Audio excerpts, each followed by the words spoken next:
everybody, we're back. Nora, I have to tell you, I know we're filming right now. I felt like an idiot the other day. I was like, I hope Nora doesn't mind. I was chatting to somebody. And I was like, well, my friend Nora said, and I was like, I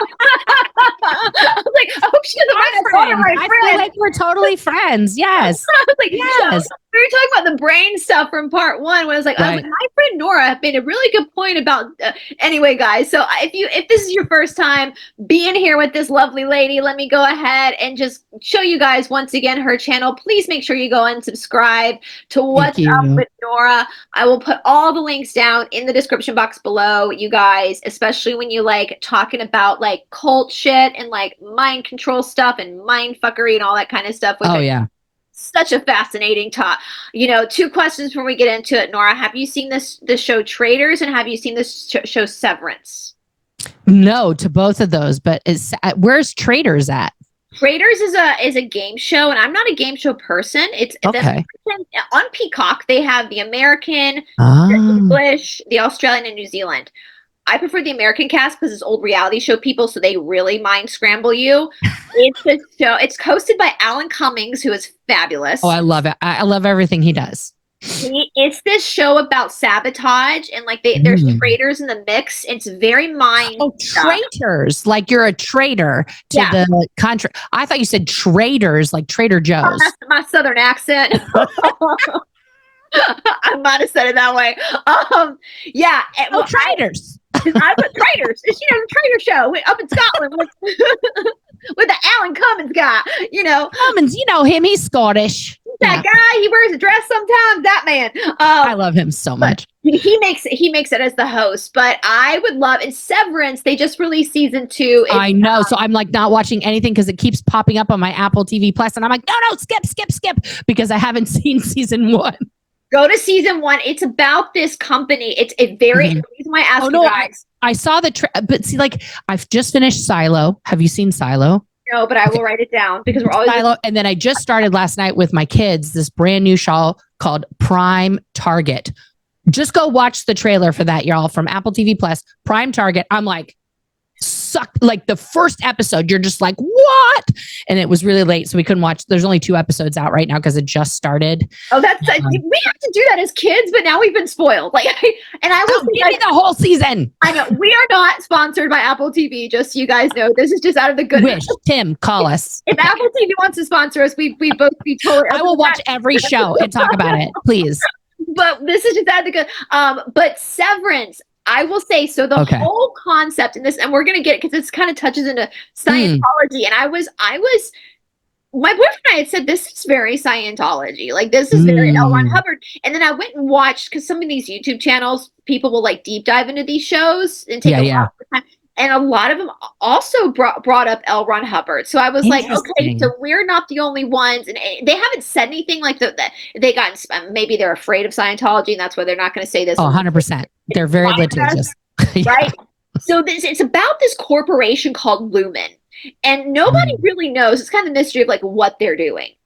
But what's happening is they're running this like experiment with people who volunteer to have themselves severed. So what that means is like they've had a chip installed into their head where they go to work. So their work people don't know anything. They can't remember anything about their outie life, and their outie doesn't know anything that's happening in the innie life. Right. So it keeps them completely like when they're at work, they only know the work people and what's happening. And when they leave work, they have no idea or recollection of what happened at work. They don't know their coworkers. And it's from a philosophical perspective, it's so fascinating to watch how, and it's great actors. Christopher Walken is in it, Patricia Arquette, Adam Scott, who played the douchebag brother in Step Brothers, and he plays a very serious character. Adam Scott is a miracle of an actor. He's so fantastic. He's the main character. Right. And I'll go back and watch these actors talk about, playing these. They're basically playing 2 characters with this. That's the same person. Right. Like the philosophy, like is your any more of your authentic self because it's not jaded by the outies life experiences, and you can see why they chose this. Like Adam Scott's character, you learn this in the first episode. His wife had died, so he was using this as a way to like not feel the pain. Well, this whole company called Lumen has basically crept in and kind of taken over this town like Clearwater. But half of the townies hate Lumen. They hate it. But Lumen is set, but there, it almost seems like it's like a pharmaceutical thing, but there's also like a religious aspect where they like worship Keir Egan, who's like the owner. Like it's interesting. Really Scientology, like it's very sciencey, and you don't really know what, like, Patricia Arquette a character gets more into like the religious aspect of it, but we still don't know like what is it they actually believe or what they're actually doing. And we're in season 2 now. And I was like, I've got to ask Nora, as a yoga practitioner who studies the yoga to Vritti Naroda, the mind stuff, it's fascinating for me to watch on that perspective. Like, we need our bad memories, we need all of that, because that makes us the complete whole. And you see like the devastating effect that has to the outies to be missing all this time. But the innies, they only know work. Interesting. They're never out of the, and so it's and I was like, I've got to ask Nora, and you guys. Oh, now I'm gonna binge it. Now I'm absolutely gonna binge that show. And it's one of these shows that you can watch it multiple times in a row. Like, my boyfriend watched season 1 5 times. Oh, wow. 3 times. Because there's just so much to it, and the more you learn, you want to go back and rewatch, right, to pick up on something else. So, and it's similar to Silo. I will say that's also based on a book series, Silo, and it has Rebecca Ferguson in it, who I love. She's another, like, Adam Scott is like a chameleon. Like, when you see her in one thing, she's never the same in the next thing. Because my kids were like looking at it and they're like, where do I know her from? I'm like, that's the lady from The Greatest Showman. Who sings the Never Enough. And they're like, what? And I was like, yeah, that lady. Like, I interned at the West End in the West End at the Arts Theatre when I was back in school in England. And actors, they say that's the sign of a good actor, is somebody where you recognize their face, but you don't always know their name. Yeah. So they're able, and the other leading actors, I recognize them. There's this black guy who plays, like, I'll call him Milkshake, because one of the characters calls him Milkshake, but he kind of plays like the supervisor. Oh, okay. Brilliant. And his character is not severed, but his character, I was listening to him interview, and he was like, but in the severance, in the work, he's in control. He's the puppet master. But when he's out of it, he has to flip and almost become the people pleaser. So even that gives that perspective of the mind, like in certain situations, like when you have full control and when you don't have full control, how your perception, it's wild. And the other lead actors, you recognize their faces, but I can't tell you their names because they're just brilliant. And Watkins is in, and Patricia Arquette is just, she's from that Hollywood royalty family, but she's just such a brilliant actress. Yeah. And Ben Stiller is the director, which is, I love it. He's a great director. He's a great director. It is. That's your homework, Nora, is to watch. I'm gonna watch Severance. Okay. You and your wife will unless it's so. My boyfriend like, this is literally fucking Clearwater, but it's not in Florida. It's in a snowy part of the world. We don't know where they have no. They haven't disclosed where it is. Even the town is called Keir, which is after the guy Keir Egan. And anyway, but speaking of that, you guys, we're limited on time today. We're gonna probably do a part 4 because I really want my friend Nora just met Catherine Edwards off camera. She had to go do some stuff, but she had messaged me, Nora, about our first episode where you talked about the disorder versus injury, which was with PTSD. So I want to circle back to that with her again, and I want to go on her channel too, because that actually helped me a lot in my own personal, you have, we'll say PTSD for lack of a better word, since most people know what that is. Right. It's not like you go through like a few therapy sessions and you're done. Like, you're permanently changed. Yeah. And you just learn to recognize the behavior a lot of times they say people who go through this end up developing ADHD. Yeah. I mean, I literally just got diagnosed with ADHD last year. Yeah. And people in my chats, like for like a full year, are like, you have ADHD, right? And I was like, what are you talking about? Anyway, let's look at this thing over here. It's when I was a kid, because I'm a little bit younger than you, but like in the same generation, a lot of like 1 or 2 boys I grew up with would get diagnosed with ADHD, but they were literally hyperactive and just bouncing off the wall. Right. They probably just needed more recess time. But what happens, I don't even know if I would I'm not a doctor, but when you go through trauma like that, it rewires your brain. Correct. You develop personality traits that you didn't have beforehand. And so that was really, for me, as you know, you learn how to like recognize that when you know you have that trauma, so you can then pull back and like calm yourself down a little bit. But to recognize it as an injury and not a disorder is more liberating. Oh, 100%. It's way more liberating, because then it's something that is real, right? Yeah. I think a disorder is so imaginary in some ways. Like, you know, anxiety is a disorder. It's real. It also has real effects on your body, and they manifest in different ways. But it's like when you have, it's the difference also between not just your perception of it, but like the public perception, right? So if you see a person walk down the street and they just like look kind of like fucked up, they're sad, whatever, you're like, oh, what's wrong with that person? There's something wrong with them. Something's up. But if you see someone in a wheelchair, you're like, oh, that person's disabled. Like, that's clear to me. They are a disabled person. I'm going to, you know, give them some grace, give them the right of way. Oh, you need help with the door, of course. But like when you have PTSI, no one can see it. There's no like mark that forms on your forehead or something like, you know, like, oh no, that guy has PTSD. Oh God. Okay. Everyone, shh, quiet. We're going to be calm. It's a calm room now. You know, like there's no way to know. Right. And so people, when it flares up, or you have a bad reaction to something that for other people it seems like it would be normal or like not a big deal, and that person you're having that bad interaction with doesn't know, oh, Nora has PTSD, of course, like let me just give her a second, she's going to chill out or whatever.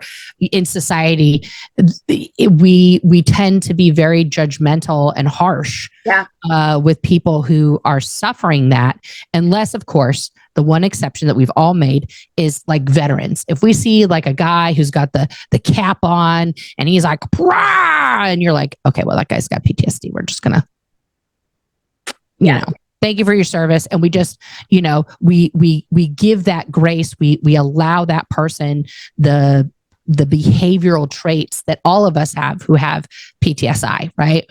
That manifest in different ways depending on our personality and the amount and duration of the trauma and things like that. But we don't allow it for people who are like, you know, have CPTSI from sexual abuse. Right.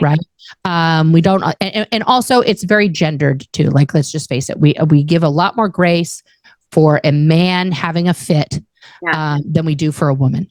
In general. So it's much harder because women who do have CPTSI are often have it because of domestic violence, sexual abuse, sexual assault. Yeah. And it's and then it makes it even harder for us to even seek help, to not feel shame, not feel guilt about feeling those big emotions that just pop up, or feeling like, fuck, I gotta go lay down for the next hour because I can't. I can't.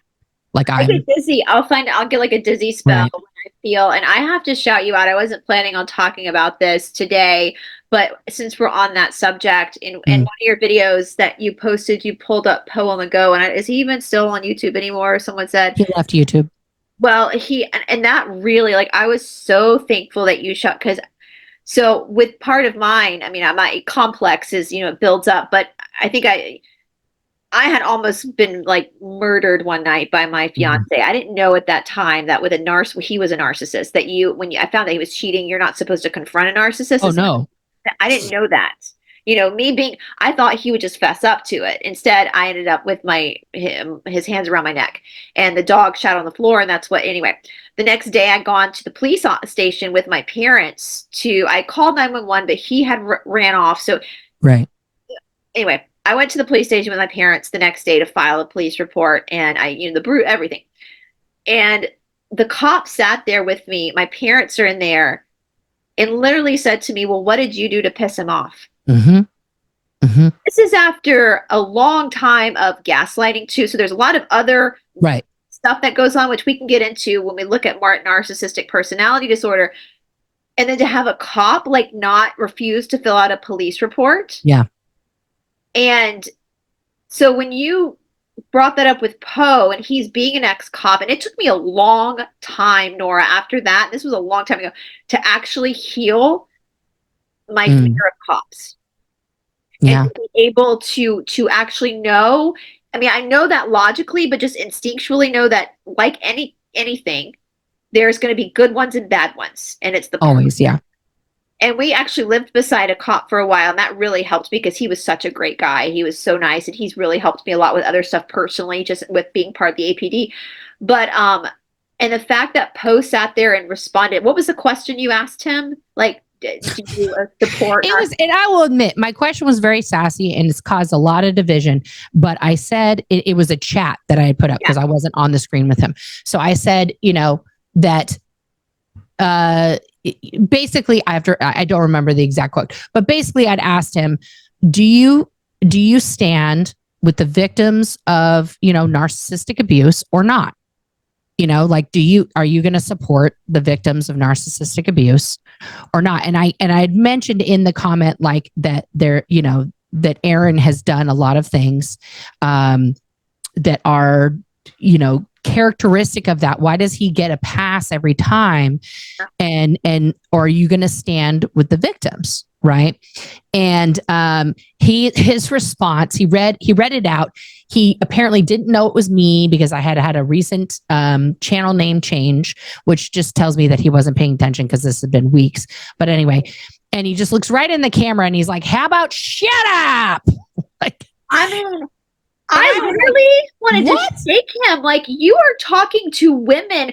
Correct. And it's sad to say this, but I don't know what the statistics are, but a huge majority of women have been through assault of some kind in their life.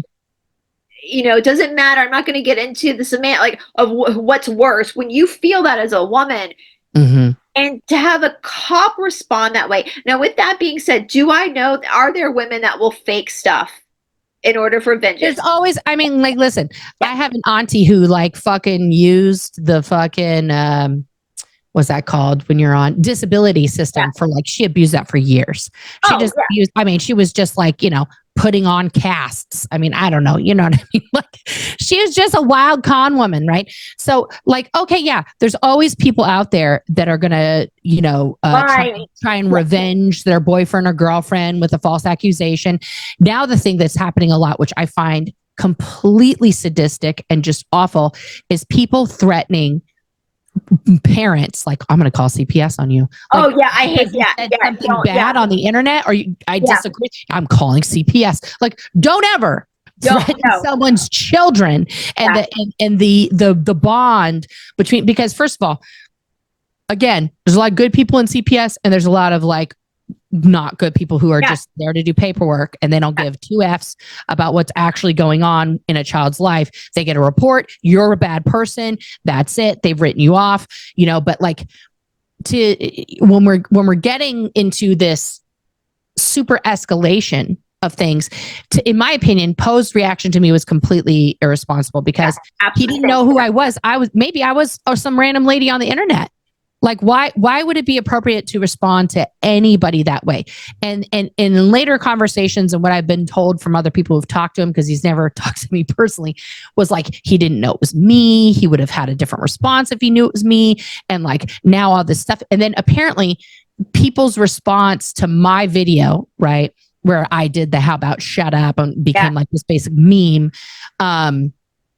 They somehow, and still again, this is where fandom, and no offense out there, chat and fans, gets a little wild, is that apparently, according to him, some people have directly threatened his wife and daughter and things like that. And I'm like, first of all, I don't have violence in my heart against Poe. We had a fine conversation. The one conversation that we actually had together, I don't, even people that I'm having a current battle with, I would say right now online about their behavior, and they think my behavior is bad, and we're just punching back and forth at each other. I'm trying to figure out a solution for that. But I don't have hate in my heart for these people. This is where being a justice warrior and having cult upbringing in your mind is a hard combo, because my cult upbringing demands perfection, demands things have to be right now, no patience, urgency for everything, right? So my hippocampus is just on fire, like constantly just, like, oh no, that's not right.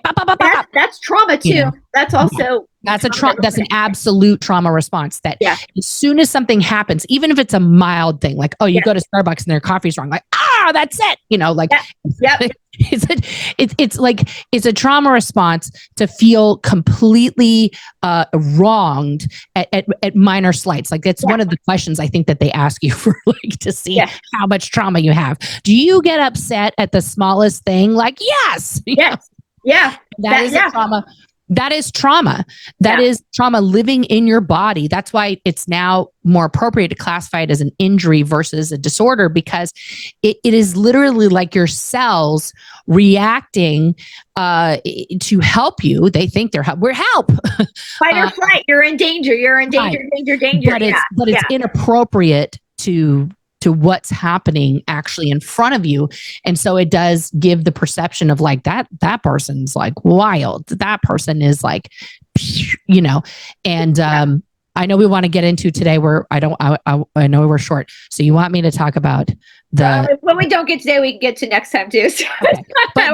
but you know what I mean? Like the problem is that, like, and this is something that's going on in the anti-Scientology community. Like, I'm pre-recording this with you, but I'm actually not making any videos. When will this come out? What day? The 28th, Tuesday the 28th. Okay. So that's my wedding anniversary. So I'm happy anniversary. Day off, but I'll be in the comments to be like, hi, I see you.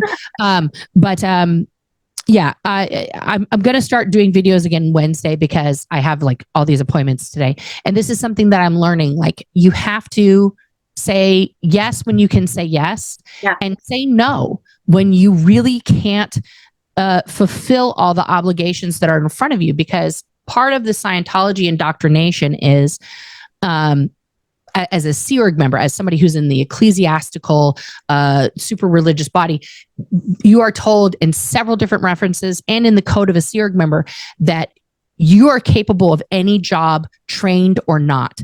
And when you get set down to do something, you do it, and you do it 100%, and you do it 100% right every single time, because you're OT, because you're this operating Thetan, you're this big Thetan. And now that you're in the Sea Org, that makes you even more superhuman. So I have approached, even though I've been out of the Sea organization now for 23 years, I still approach every aspect of my life like that. Like, there is not one thing that somebody has set down, like, can you do this? Yeah. Like, it just pops out of my mouth. It's not like, well, I've learned over the last 26 years, especially in the last 8 years, to say, I don't know. Right. Because I would never prior to that be like, I don't know.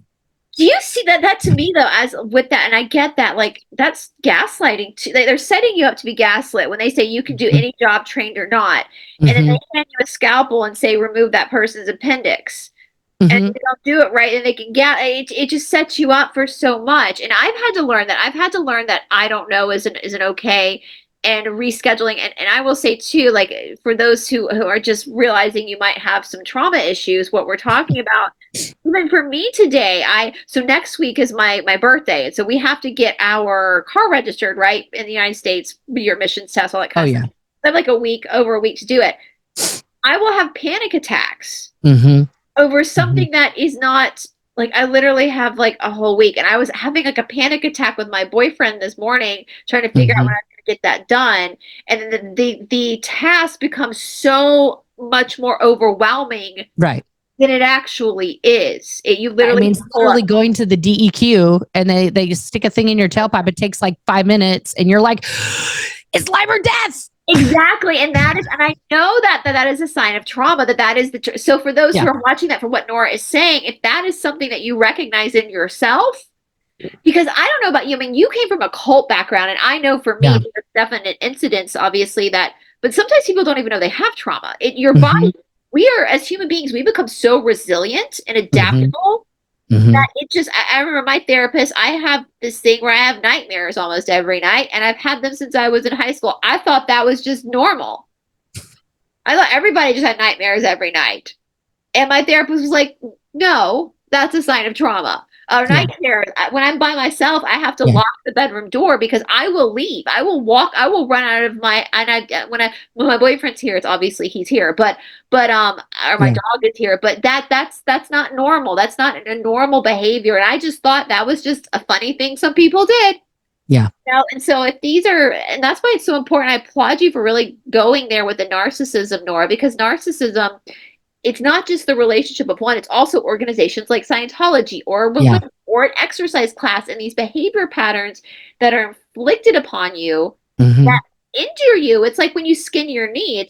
And so I applaud you for that. And I will say with Poe on the Go, with his response, irresponsible was absolutely the appropriate for what happened, because he is an ex-police officer, and you could have been a woman who was recognizing patterns in her relationship, and she's just now dawning on her that she might be in an abusive situation, looking towards a police officer for that support. Right. And his response was extremely irresponsible, because that could have shut someone down. Yeah, and I think that, like I said, this has been very divisive in the ex-Scientology community, right? And I had my own personal relationship with the leader of that community right now, the current leader. And he's not even really the leader. That's unfair to say, but like, he has the most popular channel out of all the ex-Scientologists, right? Like Aaron Smith-Levin. He's done great work on exposing Scientology and done very good interviews that are like people we've never heard of, and told a lot of really important stories about that. And we've had several, because we've known each other since we were teenagers, but we've had several falling outs. They've always remained private. This last one didn't remain private, and has exploded into now 5 months of content from both of us, back and forth at each other. And hopefully we'll see. We're both adults, and we're both responsible for what we say and do. That's my viewpoint on it.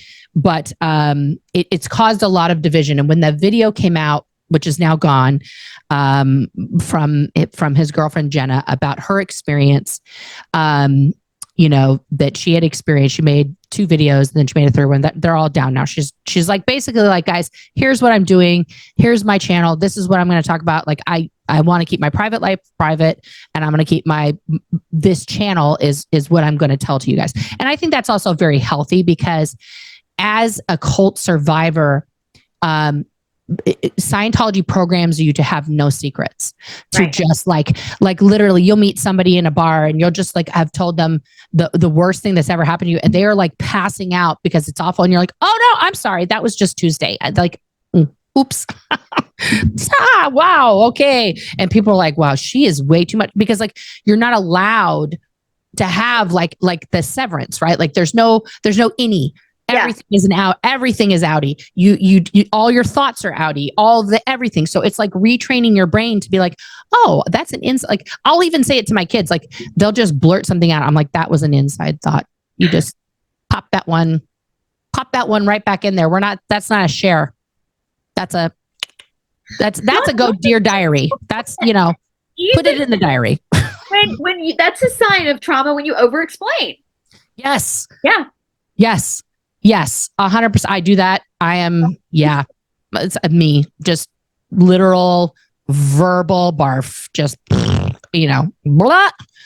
Just, and I do the I always say my life's an open book. Well, your life could be an open book with privacy as well. But right. It's yeah. And I actually, I've watched your streams multiple times, either on my laptop or on my TV. Nora's on my TV at night. And what I find, even for someone like me who's been through trauma therapy, who now, once you learn what a narcissist is, you become almost obsessed with studying them. A little bit. Yeah. It's like once you see it, you can't unsee it. It's like you can't unring that. What is it? My favorite, you can't get the shit back in the horse. Like, more of a cruder way of saying you open Pandora's box, but you start to see, because the thing about a narcissist is that regardless of whether it's an organization or one singular person or covert or malignant or whatever, they follow the same playbook. Yeah. Which is wild. Like, they'll do the same shit, and it's so wild. They don't have that unique, like, human-esque quality. And I think with you going through everything you've been through, it becomes healing. when you actually recognize, like, I've never been a Scientologist. I don't know Aaron, but I recognize what you're saying, and it makes you feel not so crazy, because that's one thing narcissists do, is they make you feel like the crazy person. And they do a really good job of making everybody else think you're the crazy person. They're called flying monkeys for a reason.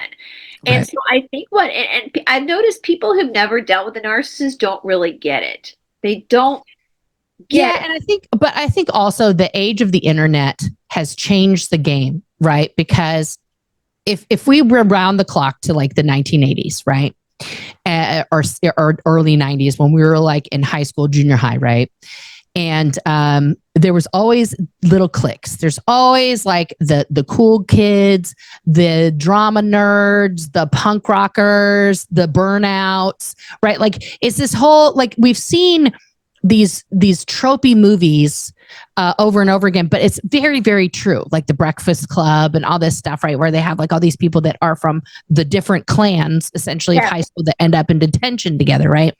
And human nature, especially in teen world, I think that Mean Girls really explains that a lot, where she's talking about teen world and she's walking through the cafeteria and she's describing like the different people and then comparing it to like like her thoughts in her mind are comparing it to like the animal kingdom and things like that. It is very, very similar, because if you think about it, like our brains as teenagers, and I count that all the way up to 19, our brains don't fully form completely until we're 25 years old, which is what makes human beings so immature for so long. Like the rest of the animal kingdom, they're coming out, they're walking, they're talking, they're doing stuff day one, first breath. If they don't get up and start walking, if a horse doesn't get up and walk, that mom is like, this horse is going to die.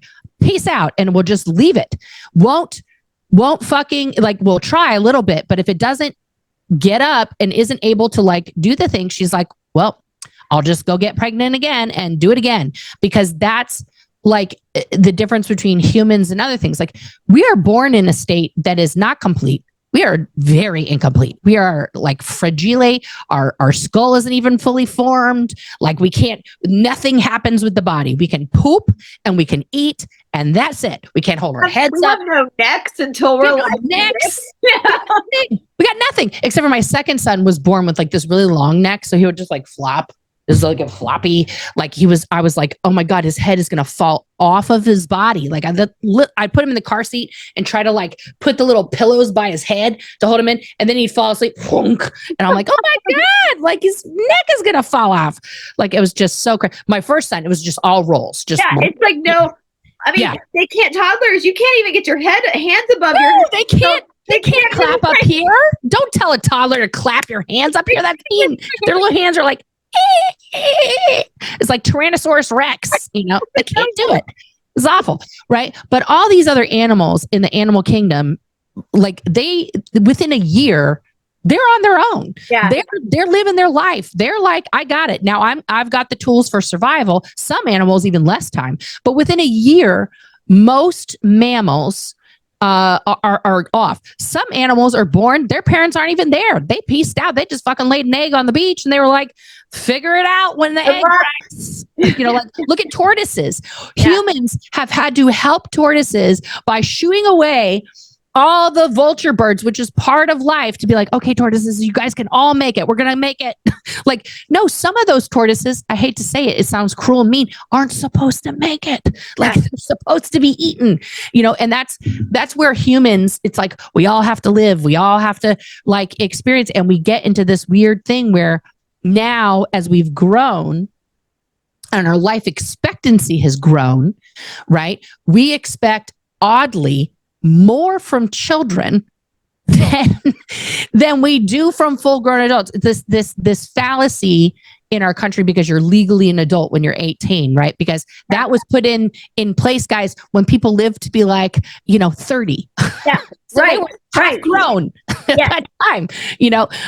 This fallacy that an 18-year-old is an adult, right? Because I'm living with two of them right now, is insane. It's an insane concept. They can't rent a car, they can't drink, they can't do any of these things. Yet we're going to give them the responsibilities of the world, and then take Scientology and twist that further on its head, and have the concept that there are no children because everyone is a big being in a tiny body. So we're going to disregard the age, your physical age, and the time that you've had to learn anything on this earth, and decide you already know everything. You're immortal. So you're going to get to fucking work, even though you're 8 years old and we told you to swab that deck and you didn't do it right. Guess what? You're getting thrown overboard just like that guy last week because you're the same as him. And that's where, like, for somebody like me who's had that upbringing, it's like I've tried to very, very specifically have been very the opposite of my upbringing with my kids. I get very frustrated with them because I felt like at their ages I was doing so much, and then I have to remind myself they're not in a cult for a reason. I didn't put them there, and that they are children, and children make mistakes, and children don't understand things, and children, like, I'm here to teach them, you know, and keep them alive. Like, that's my job. And it's really hard sometimes though, because I instantly go like, why don't you just know that? Like I feel like something happened in the 1980s where there was just things that we just knew.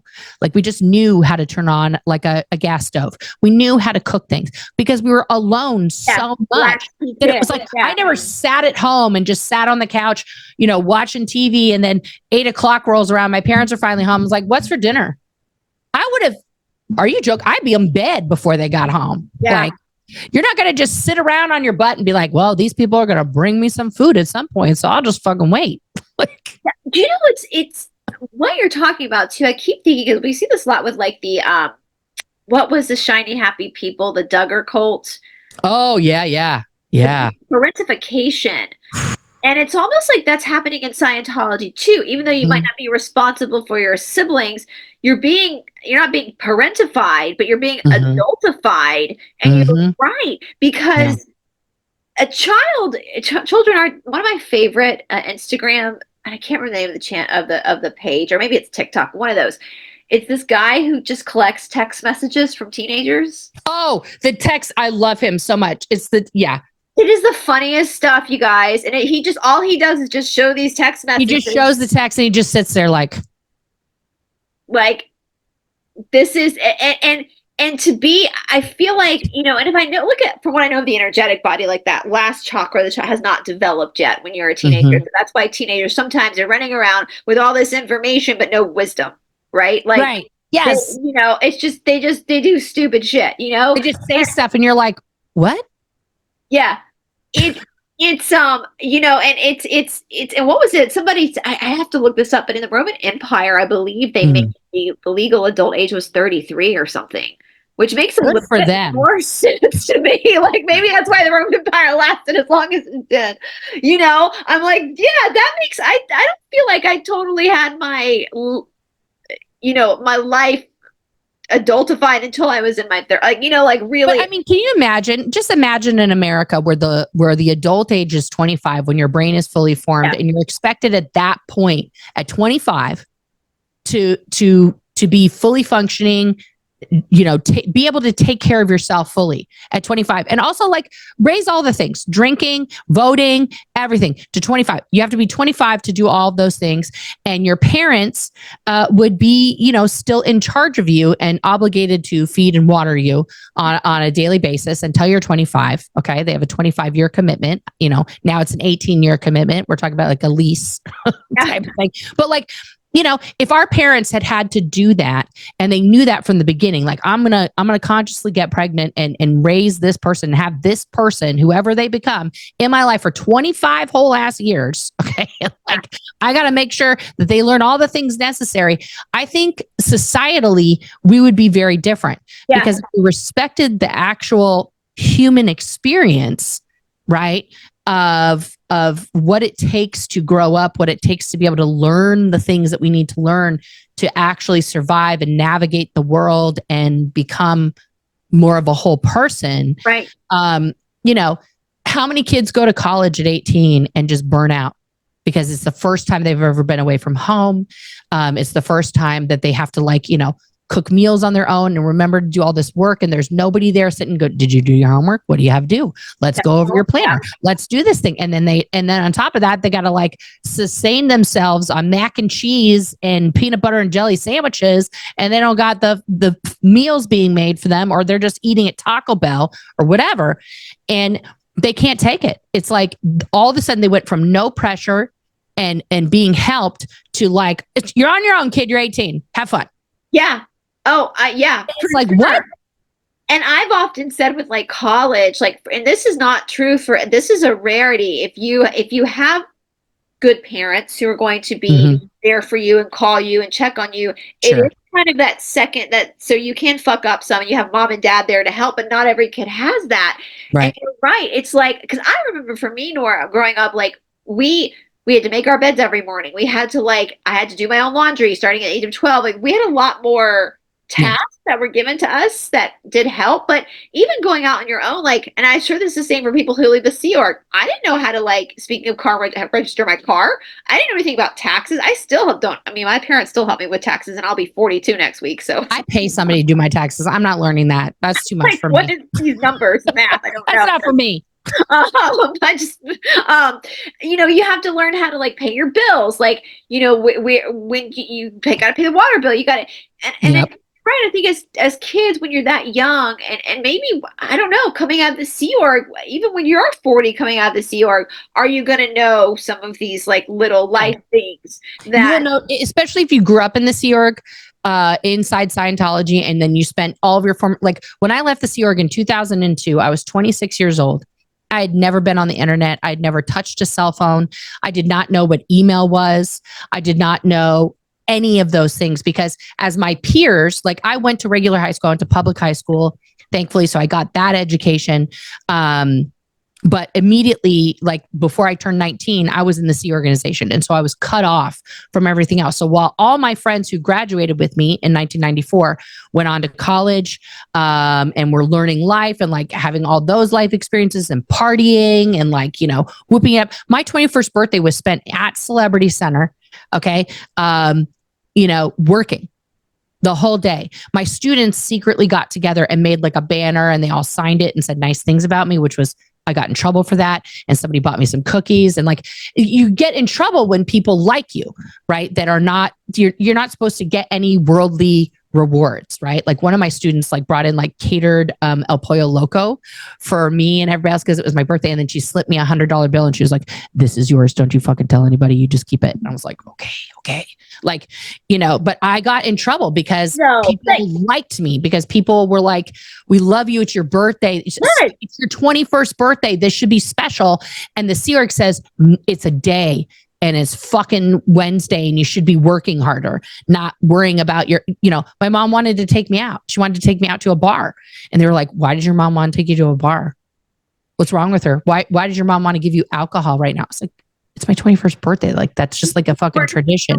Like, you go and get it, because I can legally drink now. So I can like go try alcohols with my mother. It's not like I was going to fucking Magic Mike and licking tequila off a stripper. It was like my mom was going to take me and be like, let's try a slippery nipple, because that's a funny drink, you know, like. That was my 24th birthday in LA. I went to like a strip club with my girlfriend. I love it. But, you know, and that's the thing too. And that's what's crazy is that, you know, Scientology classifies itself as a religion. And this is not necessarily just a Scientology thing. But when you think about religion, you think about the human experience and making sense of our short time on this earth and these little moments we have. And the fact that Scientology takes that away, that's a human moment. And that's why I always say about birthdays. Birthdays are for your loved ones to celebrate you, to be like, sure, glad you popped into the world at this time. Like, glad you're here. But that's also Jehovah's Witnesses won't let you have like any type of celebration. That's a gnarly cult too, you guys. But you know, but at least I mean they use the guilt of God, you know, whereas God doesn't want you to celebrate that. Yeah, Scientology is like, you better get to work. We don't care. You gotta save the planet. You know, who are you? And this sector of the universe, Bryce. Don't forget, it's not just Earth. Okay, thank you. Or being a warrior princess. This sector of the Galactic Federation. Okay, thank you. So they get, and that fucks. And I will say too, like when you have all these people trying to just do something very simple for you to acknowledge you because they love you, and to be told that's bad for people to show love to you, that traumatizes you. A million. I still have a hard time with my birthday. My wife really does a really good job of making it about me and like acknowledging me and doing stuff. But I would just like, when we first got together, she's like, it's your birthday soon. What do you want to do? I was like, oh, I don't care. You know, like I think the most special birthday I had outside of this Yorg, besides the ones that my wife has created for me, but like the first time I felt special on my birthday, ironically, was because it wasn't about me. My 30th birthday, because sometimes my birthday falls on Mother's Day. So my 30th birthday was on Mother's Day, and it was my first Mother's Day as a mom. My son, my oldest son, was like 6 months old. He was 7 months old. And so like, I was like, this is a special day because now I'm celebrating my mom, I'm celebrating me, but like I'm at the mom table now. Like now this Mother's Day is special.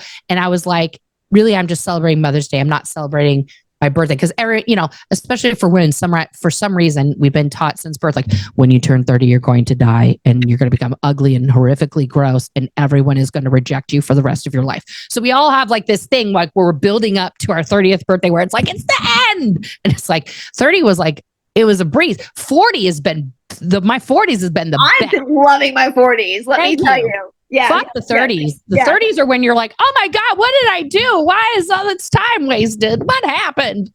You know, and you realize you didn't die. And then you're like, fuck, I wasted all this time. So like, I don't know where that mythos came from that like, you know, I think it's from the olden times where people who like live past 30 is like, they're probably a witch. Like, exactly right.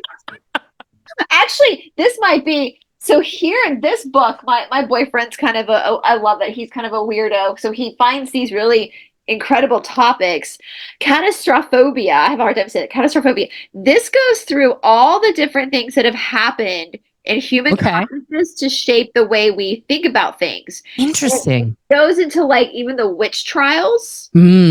And our DNA and how that set this for many different, but so I think you're kind of right about that. Women often, because you go through the witch trials, it was mostly women who were burned. Yeah. And I mean, honestly, this is crazy. And for the guys, I apologize. This might be TMI, but back in the day, so women, you get your period. They're around a new moon or a full moon. I know that's going to freak the Christians out. It's just nature. It's just true. That's why a woman's cycle is 28 days. It's the same cycle as the moon. The month, that's where month comes from, moon. Monday, moon. Well, I bleed around the full moon. Apparently, back in the day, that would have got me a ticket to the burning field. Oh, yeah. That the full moon women were seen and energetically they tend to be more shamanistic. Well, that makes sense because I love yoga, I like studying and that kind of stuff, you know. But they tended to be more of like the healers, and they weren't full mooners. Typically, aren't women that will have a lot of kids.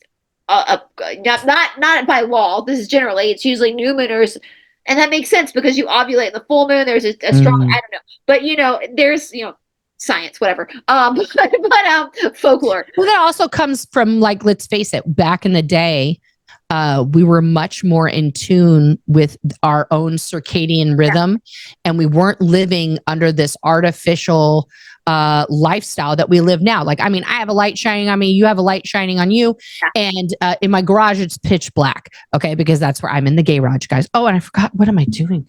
It's so this whole interview has been without my fun lights on. What's going on? Okay, so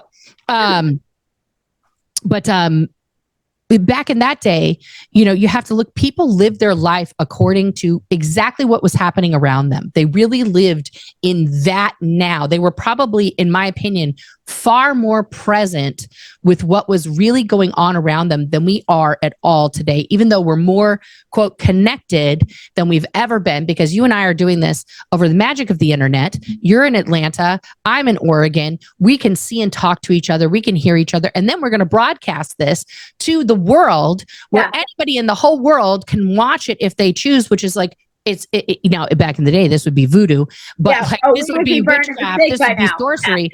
But through technology, I believe we have become far more disconnected than we ever have. And I include television in that. I include radio in that. Like all of the technologies that have allowed us to communicate in an artificial sense instantaneously to each other has allowed for anywhere along that communication line. That's very Scientological to say that, but the point A to point B of that communication can at any point be intercepted, cut apart, misinterpreted, rearranged, right? We see that constantly on the internet. You and I do a thing, I say something, somebody flips it around, you know, edits it out, whatever. And then that becomes what I said, right? Which is why, like, when people talk to me about politics, like I also have a politics channel, which is why I watch C-SPAN. Because when I'm watching C-SPAN, at least I know if I'm watching a hearing, I'm watching that hearing live. And I'm watching the questions, I'm watching the facial expressions, I'm watching everything happen as it's happening. When I watch like MSNBC as an example, and I'm watching, like, let's just say Rachel Maddow. I love Rachel Maddow. It's not a cut on her. Please don't come for me, Rachel. But like when I watch her interpretation, which oftentimes I agree with, not all the time, but oftentimes I'm agreeing with what she saw and she's making a point out of, but then I don't get the whole rest of the thing. Right.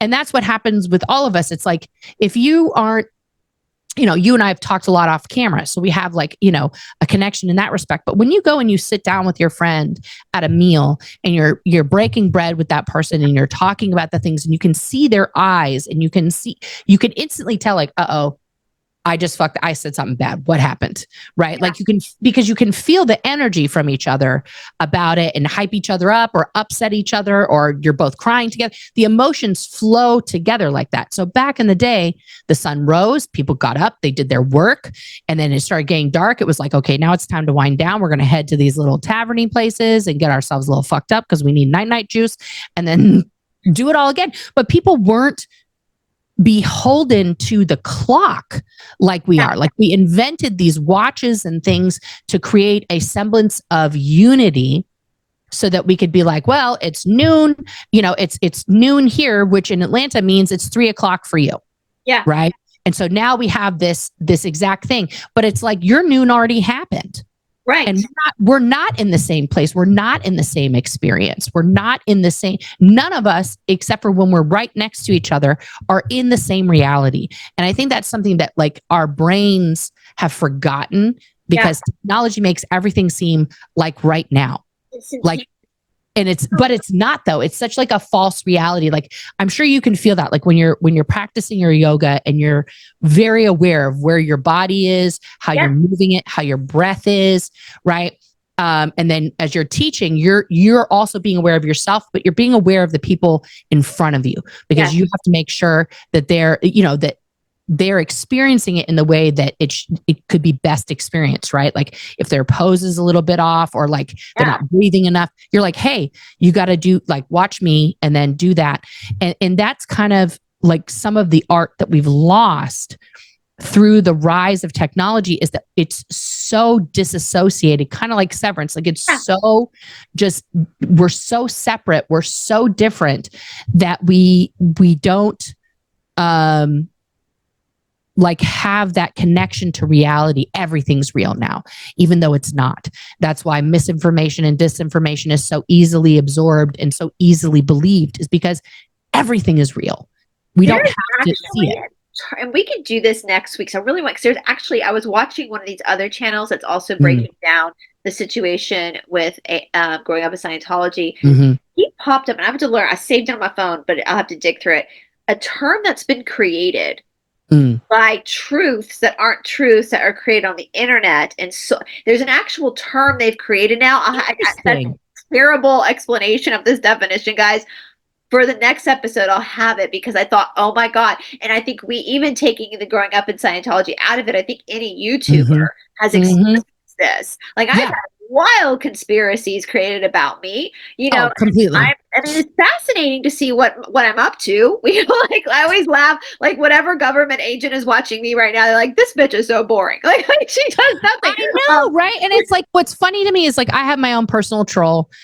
He's under a lot of legal trouble right now from other people, 26 counts and an arrest warrant out. So he has a busy February coming. He has 3 court dates in February. So good luck, Chuck.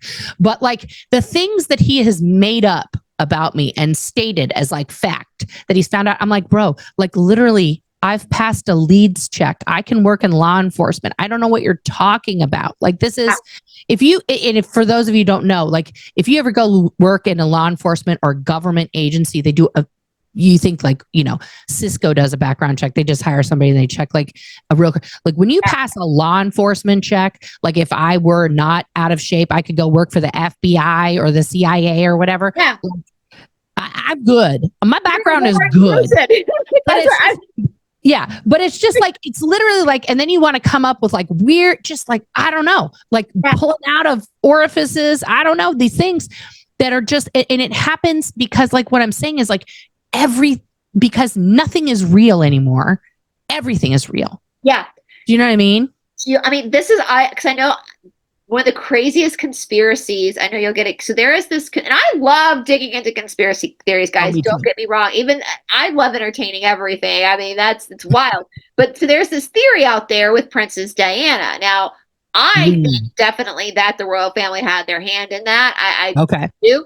I think there was, but regardless, there are a lot of people that think she isn't actually dead. That's right, like Elvis and all this other stuff. Like well, this theory went, and when I started getting into like the missing, but anyway, all of a sudden I found out that people had created this theory that I was Princess Diana in one of those deep face masks. I got really cracked up over that, but then I was like, wait a minute. William is a year older than me, you assholes. Like, I was just like, what the fuck? Like, you read stuff about yourself and you're like, man. I mean, it's like, have you ever dove into the Avril Lavigne conspiracy? Yes, I've covered it. Yeah. That stuff, I was like, I got sucked in. Like that was like early after I left Scientology. So I was like, is she a clone? Did she die? Like her body happened. Stuff, you know, like infiltrated Nickelback. Like it is. There's some lot, but then you think, you know, and I will say, I actually like when I first got big on YouTube, I actually was like, I kind of understand Britney Spears' meltdown in 2000. Yes, like I kind of get it, Like when people like get upset at Britney, I'm literally like that one kid that was like, leave Britney alone. Like I am, and like people, I mean, this is my thing. Like I'm a huge champion for Lindsay Lohan because there's a survivor. That's a girl who survived narcissistic abuse by her mother, Hollywood, eating her up and spitting her out. And I don't care if she does nothing but make weird Christmassy formulaic movement for Netflix for the rest of her fucking life. When I look at her now and I see that she's healthy, she's happy, she's living a good life, like because I went into full mom mode when I saw everything that was happening with her. I was like, I need to, like in my mind, in my Scientology mind was activated. It's like, I could save her. I'm going to save her. Like this total unrealistic fantasy. Like, I don't know Lindsay Lohan from jack shit. I've never met her. I don't know. But Lindsay, I love you. And I mean that in a universal, like I care for you. And I watched all these things happen with you. And I wished that somehow I did know you, that I was friends with you, so I could just like punch all these motherfuckers out of the way and keep you safe, you know, not like, oh my God, I want to wear your skin, because that's what it sounds like when people say that about celebrities, you know, like, oh my God, I love her. You know, like, okay, calm down. Here's the lotion. Right. Well, and we can go into Marks. I really want to get deep into this with you. Amanda Bynes. Oh God, that's another one. This poor girl. Poor girl. She has now tattooed her face for some unknown reason. And she is like, what? I don't listen. This is someone who needed real mental health help. Her parents, again, young Hollywood, used her, abused her. Macaulay Culkin, right. Lindsay, Drew Barrymore is another great example of that. You know, I mean, also Liza Minnelli, you know, and Judy Garland also. I mean, all of these, and you know, and even somebody who people like to disregard a lot, Shia LaBeouf, like same thing. A lot of these child actors, And if you didn't watch the Nickelodeon documentary, Quiet on the Set. Yeah. Quiet on the Set will it will wreck your brain, because there was nowhere safe in Hollywood, whether it was television, movies, whatever, for children. And there's been very few successful child actors that have come out of Disney or Nickelodeon at all. And you've seen them all go through battles. Like, the only person I would say that like went through the Nickelodeon machine and is still going is Kenan Thompson. Yeah. Right. Well, and I don't know if Elijah Wood was ever with Nickelodeon or Disney, but he was a child actor. And he's a child actor. But then you see the difference between like them and like the Fanning sisters. Okay. The Fanning sisters were not allowed to be in the Hollywood thing. Like when Dakota Fanning did that movie and she was nominated for I Am Sam at the age of 8, right? She showed up at Oprah to do this interview. Okay, here comes little teen tiny Dakota Fanning. She's 8 years old, and she walks on stage with this box and she hands it to Oprah, and Oprah is like literally shocked. Like, what is this? And she's like, oh, I brought you a gift. She's like, why are you bringing me a gift? And she's like, well, my mom, I've been taught that it's good manners when you get invited somewhere to bring a gift.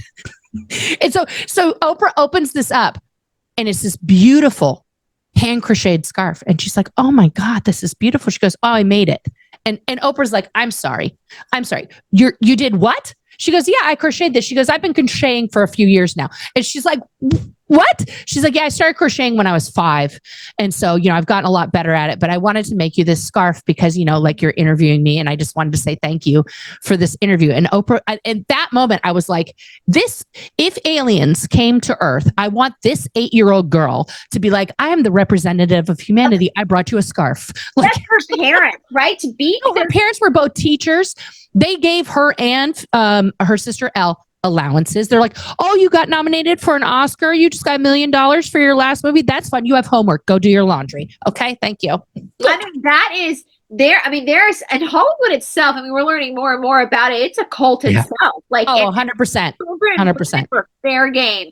And I've got to hop off soon, but you guys, I know. Nora, I want to do it. Obviously, I just want to keep bringing you back because I seriously, I want to hear the juicy part of your, I call it the chain gang, the RPF, That's an accurate description. I just think the fact that this is happening, and I know, guys, that this is happening not all over the world, but like the fact that human beings, and I want to get into like with cults, like, and not just cults, but like narcissistic abuse, how it whittles you down. Like your first day of Scientology, they put you in the RPF, you just walk the fuck off and be like, how you get whittled down to becoming like submissive to that. And I also, I want to hear your escape story, but and I do want to bring my friend Catherine. Nora met Catherine. You guys know Catherine, because she's very interested in like mental health.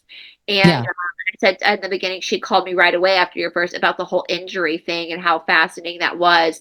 And I feel like narcissism is so important to talk about because it's everywhere, guys. It's not just in these. I think Scientology itself is a very eccentric and out there and outlandish. Like you look at that and say, well, that's that, but this is not. But the tactics that Scientology uses is the same. Yeah.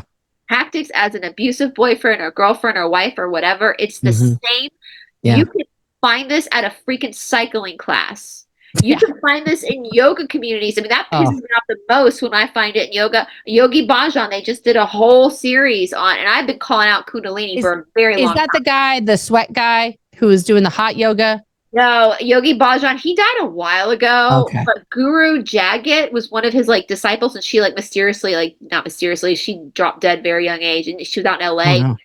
Kundalini yoga is not found in any, he basically, I mean, you got to hand it to him.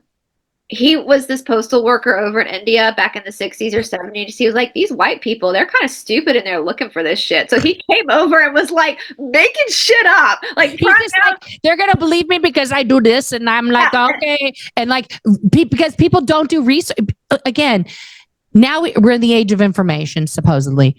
And we can do research instantaneously and be like, oh, that's not what you're saying at all. That's crazy. Well, thank you. But back in the day, you went to the guru, you went to the cult leader, you went to the pastor, whomever, and they say, this is what I have been commanded by God. And you're like, well, you seem pretty put together. I'm gonna take you at your word.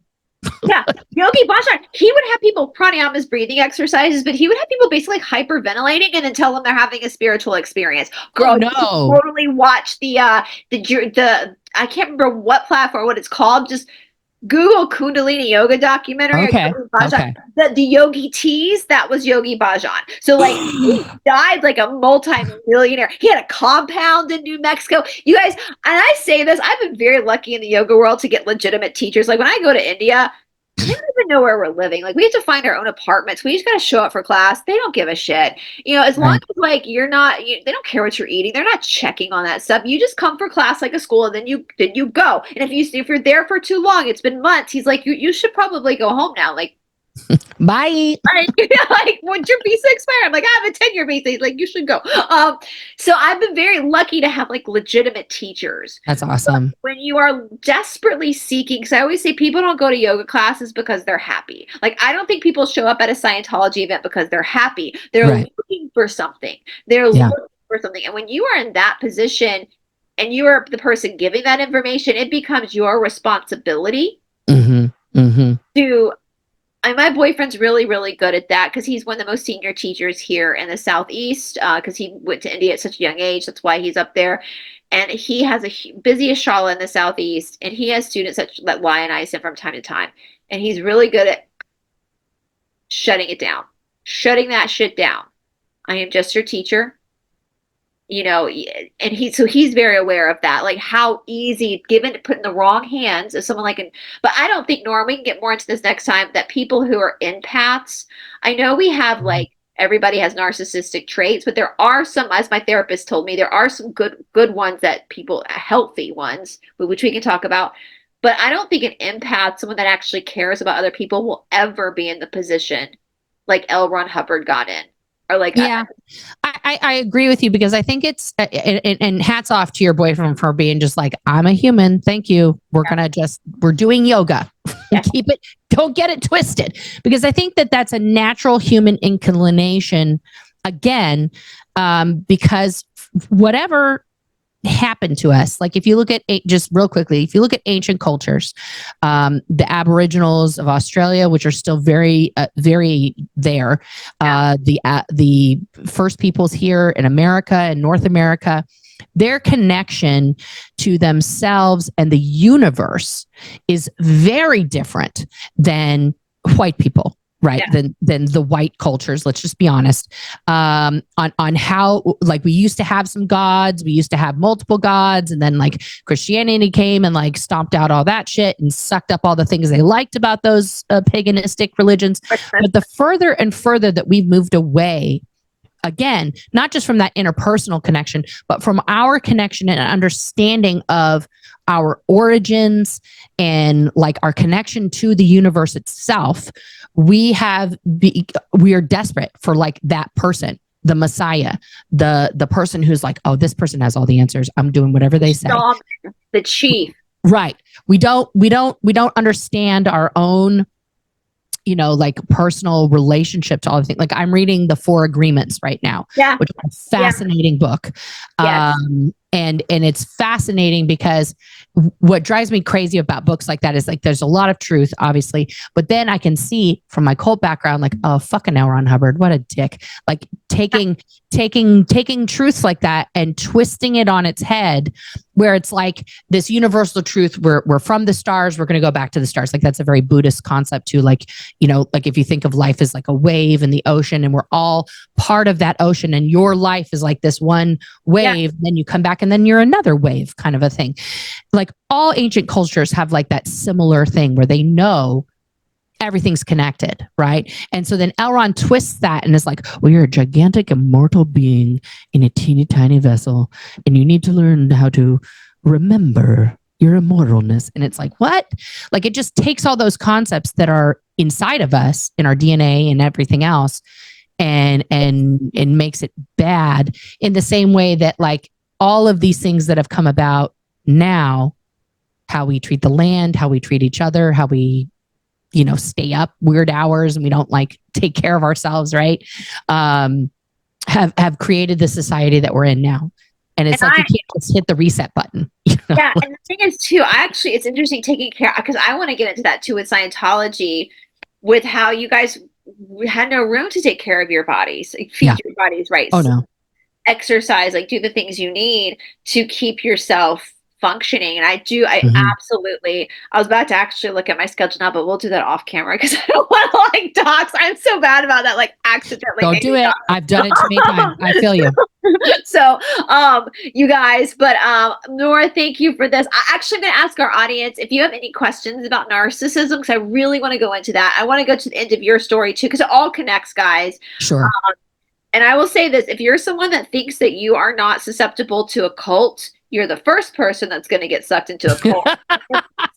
You're literally, you got to humble yourself a little bit. And you're probably someone that would be susceptible to a narcissistic relationship as well. And so I think that's why it's so important for us to talk about these things. And I applaud you, Nora, because I know it's so hard to go up against a narcissist, especially publicly. I know how hard that is. Narcissists just they have this way of just beating you down, and I just applaud you for your constant. I want to talk about Darvo, because that was a new concept I hadn't heard before until I heard you talk about it, and I just love it. So I applaud you for keeping this in the spotlight and not backing down, and like, this is not right, this behavior is not right. Yeah. For all of the people out there that have been with narcissists, and those that are figuring out maybe they had a parent who was a narcissist, like that how it scrambles your mind. And so I applaud you, Nora, for doing the Lord's work. I was about to say for doing Elrond, not El, the Lord's work. You do the Lord's work out there, telling people it's not. Sometimes it's not you. Sometimes it is them.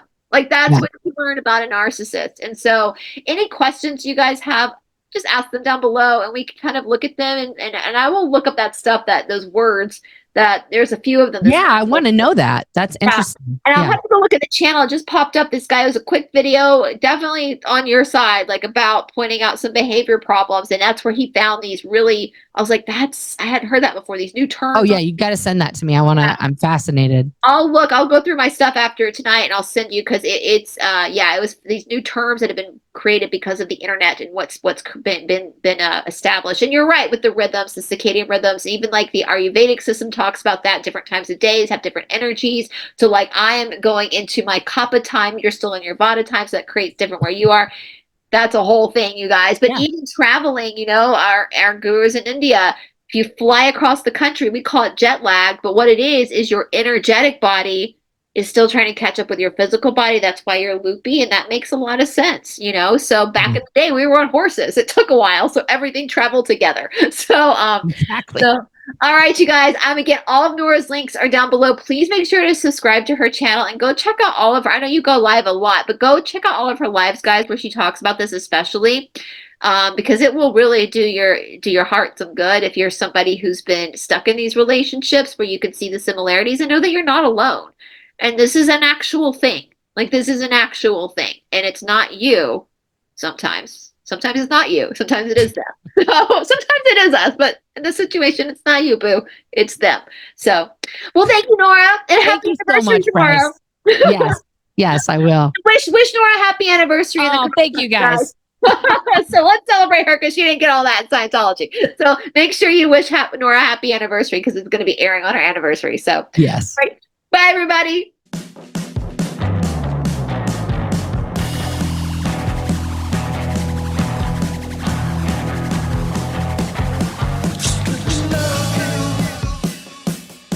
Let me show you the sky below.